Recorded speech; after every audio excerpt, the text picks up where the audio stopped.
Okay, everyone, we'll get started here in just a few minutes, but before we begin today, let's welcome Lisa and also, uh, well, let's welcome the Writing Center. So I'm going to actually give my screen up to Lisa here in a second, and there we go. Okay, so Lisa, you can go ahead and share your screen and tell us a little bit about the Writing Center. And I think that our class is definitely looking forward to hearing that. So, Okay, good morning, everyone. So I'm Lisa, and Liz is here as well. And we're both writing tutors for the Academic Success Center. Let me share my screen.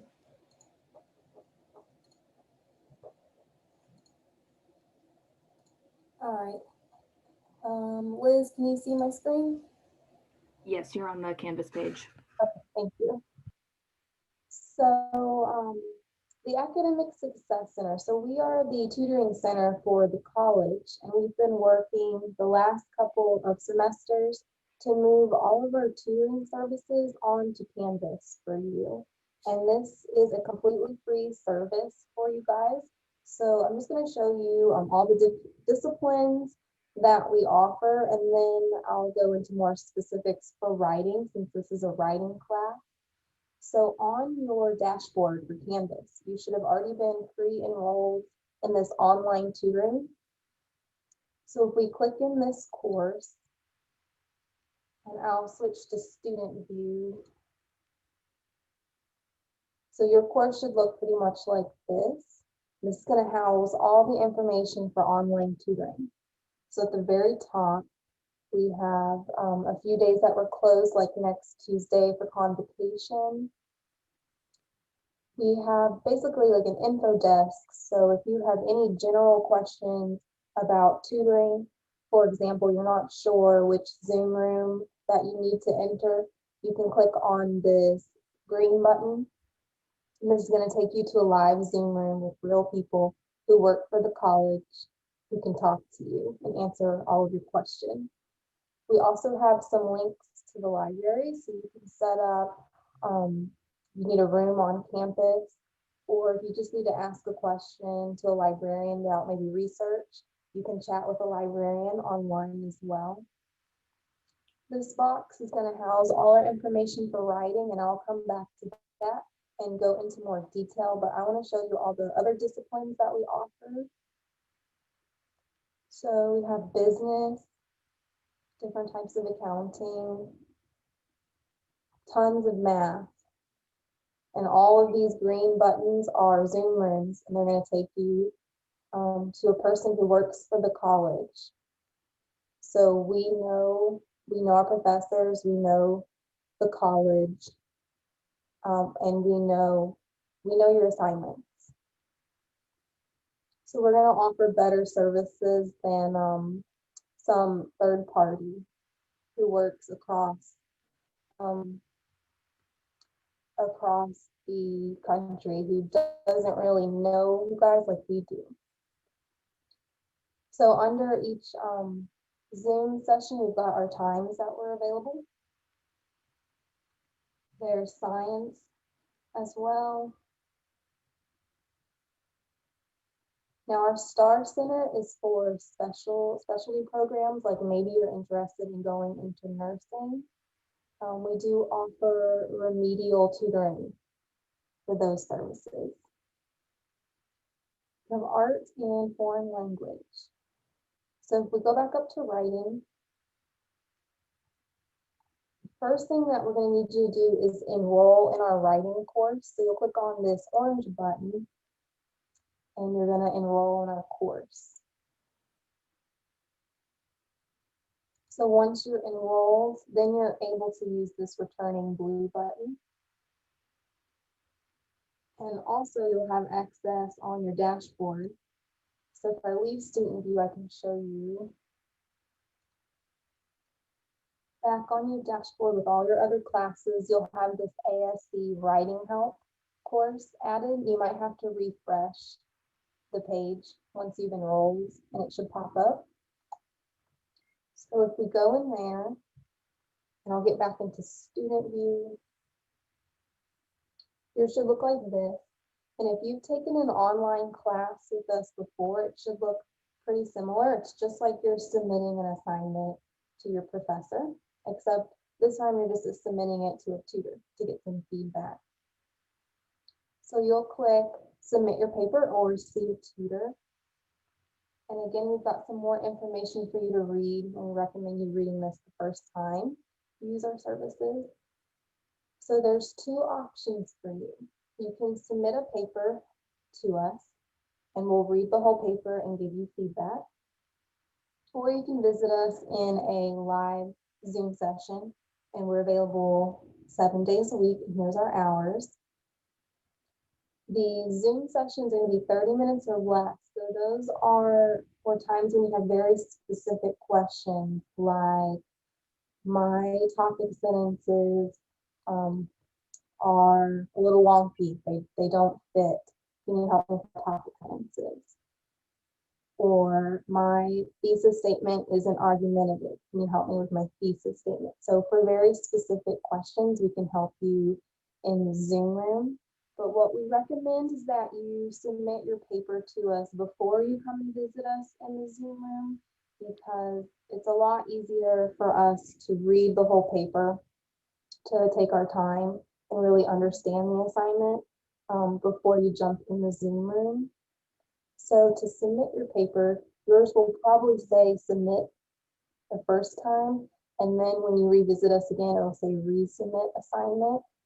So you will click on there and you can upload multiple documents. So if the rubric is a separate document, you can attach that as well, or any instructions from your professor is very helpful for us. So we can narrow down our focus on your paper. There's also this little comments box. So if you have any specific questions, again, like my professor wants me to integrate my quotes, but I'm not sure if I did that correctly.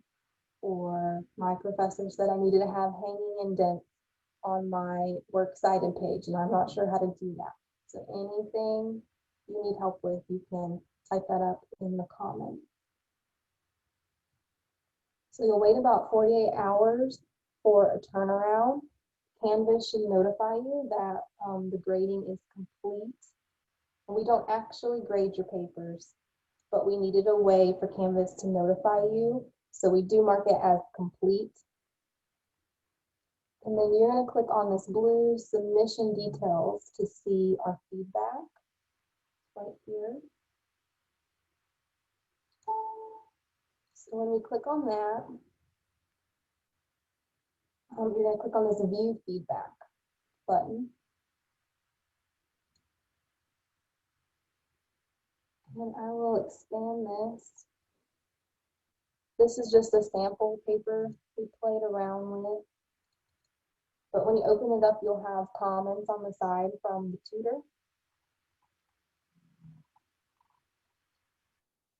And also in this little gray, for additional comments, we usually introduce ourselves and give a little summative comment about our feedback and any suggestions that we have. And you can also chat with us on the side as well. If you have any additional comments after our feedback, we'll be able to see it in the comments. And again, this is absolutely free for you guys. You pay a little bit of fees in your tuition, so please use our services.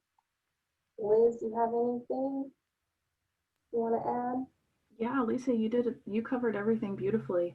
The only thing I'd really like to emphasize is when you are submitting your papers through the blue submission box, or when you're resubmitting, please try to make sure that you always include the assignment prompt or the instructions first. If for some reason you don't have that, then okay, you can submit the grading rubric. But since we don't grade your papers, we're not going to be answering any questions about, well, does this meet the point scale that's on my rubric and things like that.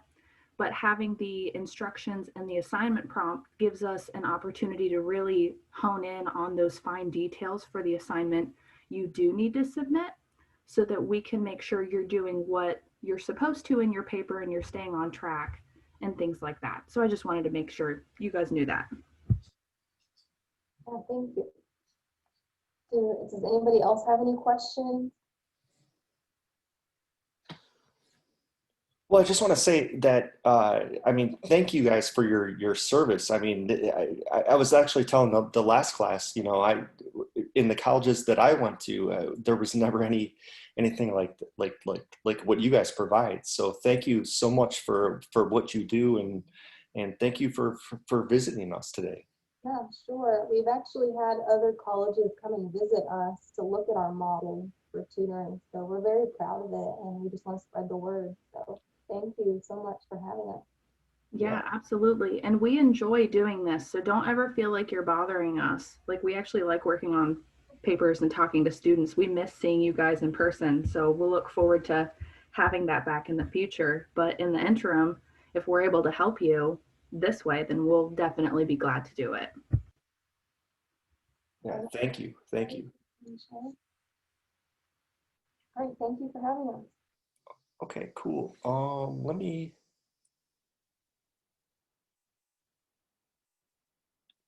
Hold on, guys. Give me 1 second here. Let me just make sure that my chat box is up. Oops. Hold on 1 second here.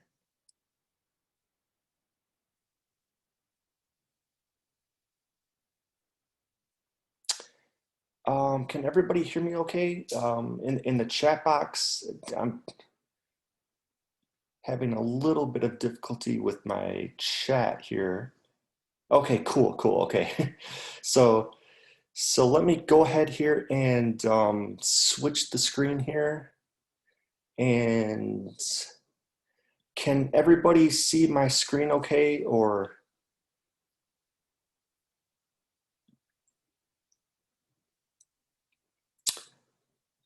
Hold on one second here.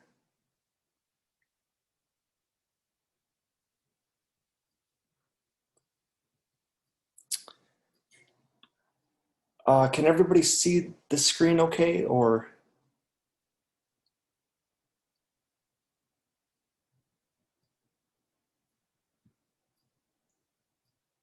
I don't see your screen.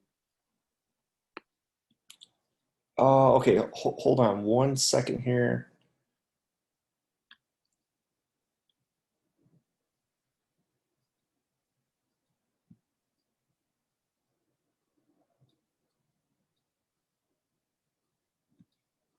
Okay, there we go. Okay.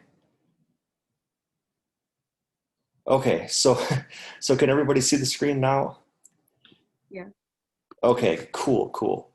Okay, so that was awesome that we had the Writing Center people to come in here, and keep in mind that, like they said, they're there for your benefit. So they are going to be willing to read any of your papers that you do, not just in this class, but I mean in any class. And they're there to help you. And like I was saying, actually in some of the colleges that I went to, we never had that. So it's kind of cool that they're able to assist you and help you with any of your papers, not just for this class. So, but for this class, for this week, we are doing the first essay. So for, I know that some people already have it done. So, but for a lot of people, they're still kind of working at this. That's totally okay.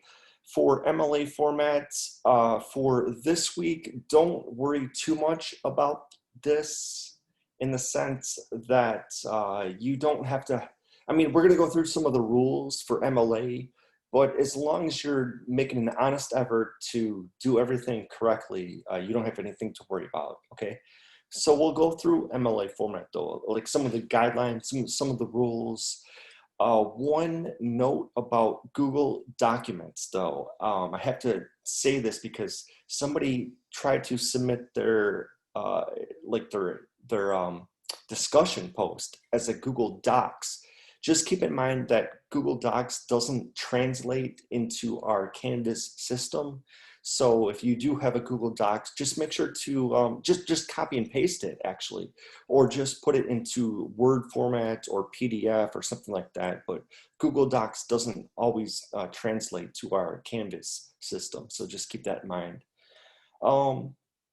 Also, keep in mind that when you write a document, it's always a good idea to perhaps, well, just use your Microsoft Word account. So that's what I'm pulling up right now.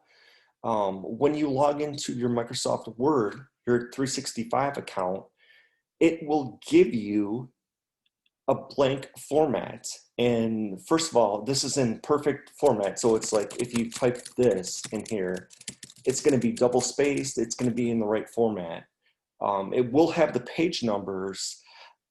Actually, I'll get into that not today, maybe Wednesday. I'll tell you about the page numbers because it is a little bit tricky. But essentially, though, you save something, you write a document in Microsoft Word like this, like what we're doing right now, like what I'm doing right now, and it automatically saves. You see here up the top where I'm circling, saved. It automatically saves. So this way you can never lose a document. So just keep that in mind as you write your papers, not just for this class, but just in general. You want to make sure to always do it in Microsoft Word on your 365 account because it automatically saves. that way. Okay, and just a couple other things here. So you want to make sure to qualify the thesis. I think that some people were maybe confusing the words quality with qualify. They're a little bit different. So I think that some people were saying like, oh, well, you need to qualify your thesis by making it really, really strong. Well, that's not really what the text says. The text says that you want to qualify your thesis by making it seem though that your position is not absolute, but that's what you're going to prove in the paper. But you can't just say something like gasoline prices fluctuate because of this. It may or may not be because of this, but that's the point. That's what your paper is going to prove. So a good example of a qualifying thesis would be not to say the first bullet point here, gasoline prices fluctuate production procedures and or because of production procedures and consumer demand. You want to say something more like gasoline prices very fluctuate because of this, because of that. And I think that Sheehan, she's actually in the last class, so she's not here right now, but I think that she explained it extremely well in her explanation of what it means to qualify a thesis. She says, it is important to qualify your thesis because no matter how confident you are, in the end, it's still just a thesis. You've only made your point, you haven't backed it up yet. You can be as bold as you'd like, but it's important to add those qualifying words to show, essentially what she's saying is that you haven't proved it yet in your introduction. Your thesis is going to be the basis of your paper, but you need to explain that more as you go through the paper. And you can't just say something as bold as, you know, again, the sky is blue or something like that, because nobody's going to disagree with that. You want to have an argumentable thesis, an arguable thesis or claim that people could disagree with, but then you're going to explain why your case is the more compelling and the more cogent as you go through the paper. Okay, so just some general rules. I'm going to actually show you an example here of a MLA paper. Give me 1 second here. Okay, so this is an example of an MLA paper.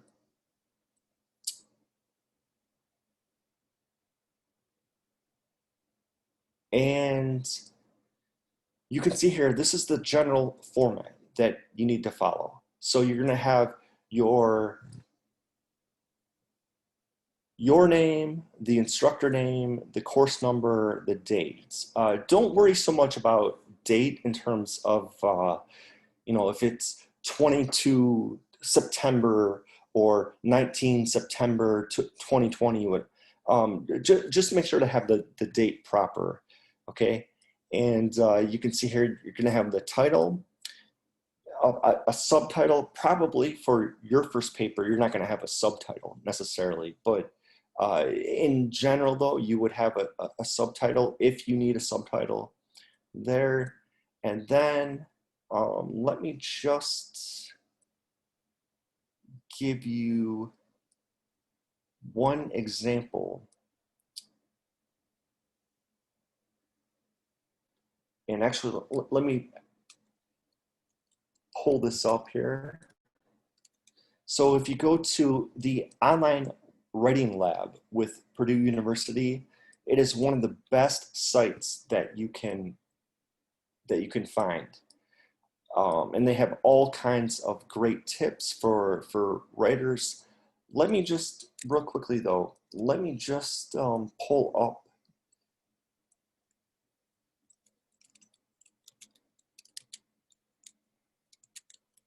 the Purdue OWL MLA paper. Make sure that you're not doing the APA, but MLA. And this is a really good example of a document that you guys can use as kind of a guide or a template. And if we download this here,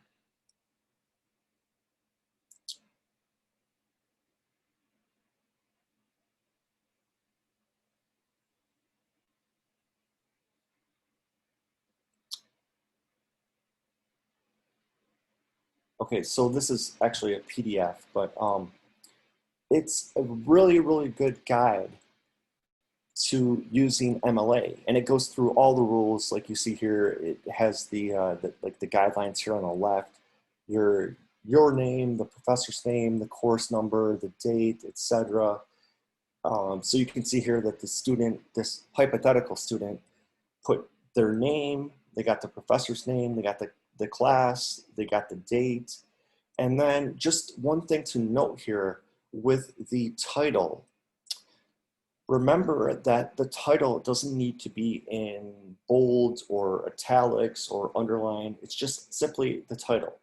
You would have the first names of, or the first letters of the main names here in capitalized, but you don't have to put it in italics or underline or anything like that, okay? And then you can kind of go through here. They give you the rules here step by step, but essentially the main thing to consider here is to not overthink it. I mean, just make sure that you're having double spaced, that you're not plagiarizing, and you'll be fine, especially for this first paper. I mean, don't worry, don't overthink it, is what I'm saying with that. So the Purdue OWL site has some resources there. You can see the sample paper if you want. I mean, this is a little bit of a longer sample paper. We'll get into quotations and long quotations a little bit later on this semester, but don't overthink it is what I'm saying for this. Okay, so also a few more things here. Comma splices. Now, comma splices are probably the most common mistake that we see with students. And I tell you what, we'll save that just for the sake of the fact that last class we didn't quite get into all of this. So we'll probably save that for Wednesday's class. But essentially, comma splices are when you have two different sentences, and the mistake is that students try to separate them by just putting a comma there. You can't really do that. So the easiest way to think of comma splices are when you have two different sentences and you separate them with a comma, which you shouldn't. But we'll get more into that on Wednesday's class. But a simplistic example of that would be, for example, this right here. I went to the game, Jill was there. Well, okay, but you're saying two different things there. There's like two different sentences. If you want to think of that as that I went to the game, period, because that's its own sentence. Jill was there, period. Now, oddly enough, those are kind of fragments, so I wouldn't recommend doing that. But the point is that grammatically, that would actually be okay because you're separating the two independent clauses with a period there. So there are different ways that you can fix this, right? There can be, you could have a comma and then a transitional sentence, or you could have two different sentences in general. But the point though is that there needs to be some type of separation. So for example, this first one, she took the boys' cookies away. That was me. Okay, that's two different sentences. You could have a semicolon there. Remember that semicolons are actually one of your best friends as an academic writer. Semicolons are great. So I mean, like the great French philosopher Michel Foucault, he was famous for using tons and tons of semicolons throughout his work. And he was a brilliant writer, maybe not necessarily the greatest person, but that's another story. But as a writer, though, he was really brilliant, and he used semicolons, and he advocated using semicolons. Okay, so also remember that with quotation marks, because this is something that I noticed from some of the discussion posts, which were all great, by the way, great discussion postings or reading response postings. But a couple people were confused about the direction of where the quotation marks go. The quotation marks always go after the punctuation. So for example, like this first bullet point here, she said, go to the store and pick up some juice. The quotation mark goes after the period, not before the period. Some people would put the second example here, or the last example, where go to the store and pick up some juice, and then they would put the quotation marks after the juice, but not before the period. That's incorrect. You want to make sure to put the punctuation marks after the period. Also, this is something that we'll work on throughout this semester as we go on, but you want to make sure to use the active voice, not the passive voice. So what that means is that in the second bullet point here, instead of saying he was told by her to do the laundry, well, grammatically that makes sense. I mean there's nothing wrong with that grammatically, spelling wise or grammar. It's perfect. But probably a better way that you could say that is that she told him to do the laundry. So it's more of an active voice. So instead of saying you were helped by them, well, probably a better way of saying it is that they helped you, right? Or for example, the woman was scared by the spider. Well, that makes sense grammatically. There's nothing wrong with that grammatically or spelling wise or anything like that. But probably a better way to say that was that the spider scared the woman. So there's a difference between the first statement, which is grammatically okay, and the second statement, which is more of an active voice. The spider scared the woman as opposed to the woman was scared by the spider. And then we can kind of go through these. If we were in class, we could probably go through these, case by case. So I would ask you, how would you change these to the active voice? So instead of saying my laptop was stolen, what might be a better way to say that?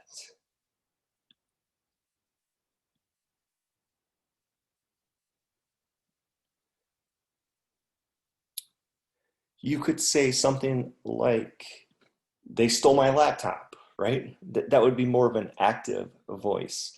Or the second thing here, Orlando is known for its theme parks. Well, okay, that makes sense. I mean, there's nothing wrong with that grammatically as a statement, but maybe you could say that in a more active voice. You could say something like, many people in Orlando know the area for its theme parks, something like that.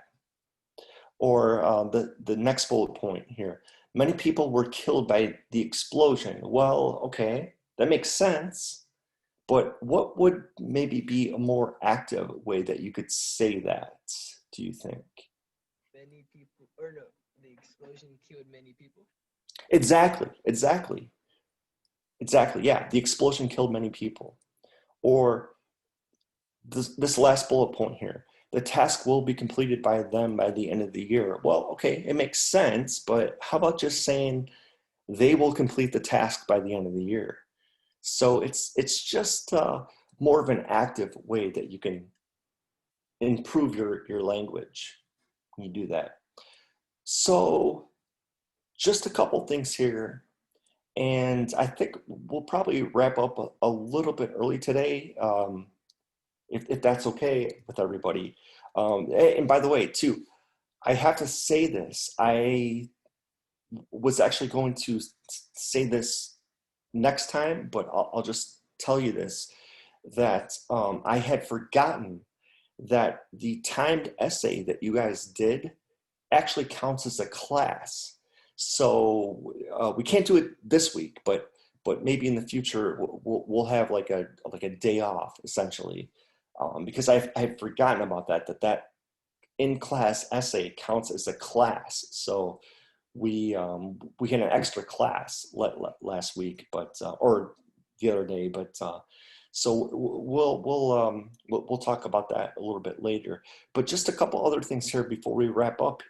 The Little Seagull, it goes into a lot of detail in those chapters about MLA, and I will tell you, this is unfortunate, but it is the truth, that sometimes MLA, what they do is they change the rules every year because they want you to buy the new book, or they want schools to buy the new book. But in general, though, MLA hasn't changed that much. I'll go through some of the details a little bit later on, but for this week, just make sure that you're not plagiarizing and that you're citing sources. If you do cite sources, you don't even have to for this first paper, but just if you do cite sources, just make an honest effort to cite properly. There are a couple of things though that need to be done for this paper. I mean, just make sure to have a running head and a page number for every page, okay? So as this bullet point says here, design should be consistent, meaning that if you ever are writing a paper and you have different headings or different sections, just make sure that they're consistent. In general, for MLA, you would only be doing Times New Roman 12-point font. So you don't have to worry about anything other than that. But hypothetically, if you were doing a different paper, different style, just make sure to have the headings consistent or the sections consistent. And by the way, though, this second bullet point, headings are okay. You probably don't need to do that for this first paper, but for some of your classes, when you have to write, like a 20-page paper or a 25-page paper, this is actually a tip that one of my professors at UCF told me about. He said that whenever you have a paper like that, that's 25 pages or 20 pages, whatever it might be, don't think of it as like one 20-page paper or one 15-page paper or whatever it might be. Think about how you can break that into sections and how you can have maybe, instead of one 15-page paper or one 20-page paper, how about having, 5 3-page papers that you break into sections that will make your job a lot easier. And it'll also be very, very comforting for the reader because they know that, okay, this section starts and this section ends. So it'll actually make your paper a lot better, a lot clearer when you do it that way. Also, use templates that are already available to you. What I mean by that is that if you go to your Microsoft 365 account, in fact, well, I kind of did this already, but if you go to your Microsoft 365 account here, and let me just real quickly show you. So if you go to your 365 account here, you just go to your regular email, go down here to 365, and you just go to your regular email, and you go up here to your Outlook.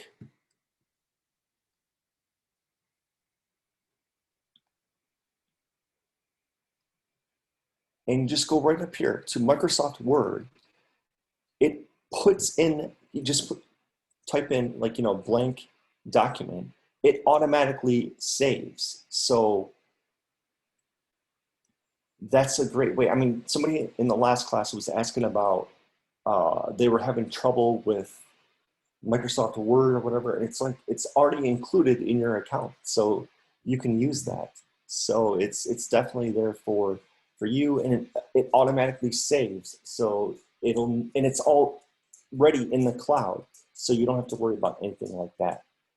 Okay, just a couple other things here. So 12 point Times New Roman is standard. So you don't have to do anything. It automatically does that for you. And it automatically does double spacing, the 5 point space with the paragraphs. It'll give you a running head, so you don't have to worry about anything like that. It all automatically gives you the 1-inch margins. Right down here, I said that visuals can be helpful. What I mean by that is that it depends on the document that you're writing. I mean, obviously, like for this assignment, if you're writing a 3-page paper, you can't have like a visual that takes up 2 pages or anything like that. That doesn't count for your word count, essentially. But depending on the document that you might be writing in the future, sometimes visuals can help, whether it might be a graph, or it might be a chart, or it might be a table that kind of visually explains what you're trying to say in the paper. So visuals can be very, very helpful. So just keep that in mind, especially for those of you that might be going into the technical fields. If you're writing like a document, for instance, about a computer program, well, sometimes it might help to have visuals that explain what the computer program is, as opposed to just X, Y, Z, Z, Z, Z, things like that. So sometimes visuals can be your friend, essentially. Also, for apostrophes, just remember this for MLA, that for the most part, you don't need to use apostrophes except for when you're trying to use the possessive. So if you're trying to say that Jose's ladder is over there or something like that, or whatever it might be, the apostrophe is only for the possessive. For the most part, though, you don't need to use the apostrophe. You would always say, Valerie is over there. You wouldn't say Valerie's over there. You would say Valerie is over there. So you want to always use the regular words, essentially. You don't want to use contractions in that sense. Or say, Shailene's sweater is over there. You would, that would be okay. But if you were to say that Shailene is over there, you wouldn't say Shailene's over there. You would say Shailene is over there. So you want to avoid using the contractions. So I hope that makes sense a little bit. And then I tell you what, we'll go into the article that we read for next time. But I tell you what, let's go ahead and we'll kind of wrap up a little bit early today, unless anybody has any questions. I know that in the last class we had a lot of questions about, somebody was having difficulty with Microsoft Word.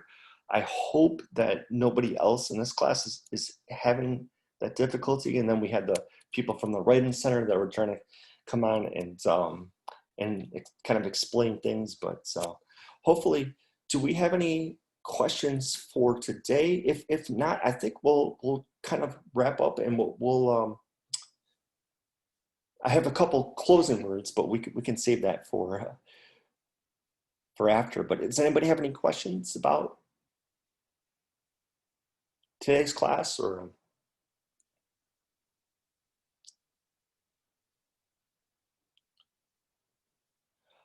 okay, well, I tell you what, we'll kind of wrap up a little bit early today.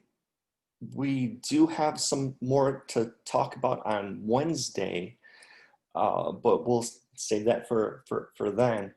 I just, and also too, by the way, I just want to also explain or express that you guys did a really, really great job. I haven't gotten through all of the in-class essays yet, but we'll talk more about that on Wednesday. But I mean, for the most part, though, I think that everybody did a really, really good job. I mean, keep in mind that it's a timed essay, so of course you're not going to be as brilliant as as you are necessarily. But I think that everybody did a great job. So don't worry about that. But I actually do have a question. sure. So I used the 365 app thingy that you showed us, and I used Microsoft off of that, but I couldn't seem to turn it in. I tried to look for the file and I never found it. You know what? That's similar to somebody else in the last class. Are you sure that you're saving it to your computer, or Yeah, it was saved, and then I put like the name so I could find it and everything, and I still didn't find it in any of my files. you know, that's interesting. Are you able to get the document like right now? Though? I mean, like, Yeah, sorry. Yeah, oh, I can. no, that's okay. I mean, if something like that happens, just feel free to go ahead and send to me, like when you can. I mean, I know that, for some reason, somebody was telling me in a different class, or maybe it was this class actually, that if you're saving it in like MacBook, it might not be able to work necessarily. I don't really know. And of course, the Mac stores are closed right now. So, um, but Yeah, yeah, that's what I have. I have a MacBook. Maybe that's why. yeah, it might be something like that. But as long as you're able to save it now, I mean, if worst comes to worst, just put it on a like a flash drive or something like that, and maybe that'll work. But yeah, just send it to me, like is in whenever you can. So Yeah, I ended up sharing the file. Hopefully you received it. okay, Okay, thank you. yeah. Okay, any other I have questions one for more today? question. How do you do the 1-inch margins on the essay? Okay, so the 1-inch margins, it should automatically, if you do Microsoft Word, in fact, actually, if you do your Microsoft 360 account or 365 account, it should automatically do it. But even if not, let me, Because I did the line spacing, I already did that, and then I'm guessing the 5 spaces for the indentation, is that just for the first sentence of the paragraph? yeah, you don't even have to worry about that. It should do it automatically. Gotcha. Yeah. So don't even worry about that. In fact, I apologize. I can't get Microsoft Word up, but even Microsoft Word, it'll automatically do the 1-inch mark. Like, so like right now, Uh-huh. like you see my screen here, this Yeah. is automatically like 1-inch margins. Oh, So, all right. So I didn't have to touch that. yeah, so you don't even have to worry about Gotcha. that. It'll do it Only thing I gotta automatically. change, like actually in the paragraph tab, is just the line spacing, right? Well, yeah, but I think that shouldn't it do like double space anyways? Like, let me just. I It think should do. before I changed it, I think it was 1.5, so I changed it to double. Oh, okay. Yeah, Yeah. it should do it automatically, but that's fine. But And it's because I'm not doing it off the website because I already have Word on my computer, so I was just doing it off of that. But I yeah. I mean, honestly, don't even worry about for this class. I mean, just for this paper at least. I mean, just do your honest, your honest effort, uh-huh. and you'll be fine. I don't even worry about All right, I'm over here stressing about it, but I mean, it. I'm just gonna try it. I got you. I appreciate it. Yeah. All right, have a nice day. Okay, yeah. So any other questions or?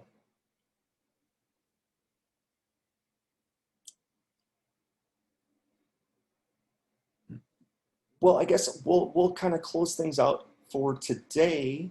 If anybody has any questions, let me know.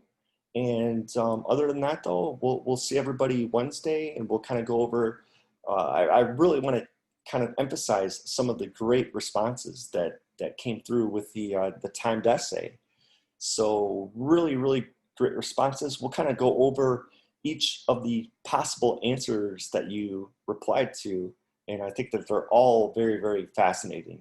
So we'll if there's not any other messages, we'll go ahead and close everything out.